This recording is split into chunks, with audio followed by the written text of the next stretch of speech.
Hi, my rockstars. What's happening? 20th June is the day.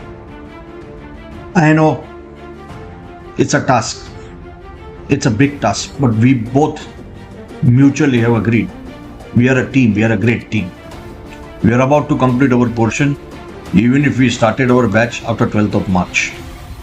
Then we have been already appearing for regularly for weekly test.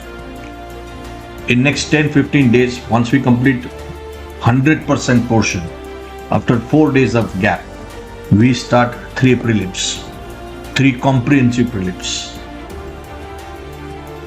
Once we complete our prelim preparations and appear for all the prelim exams, remember 75% or 80% preparation for your third day is already achieved by.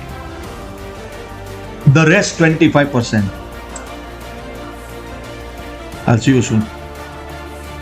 Bye.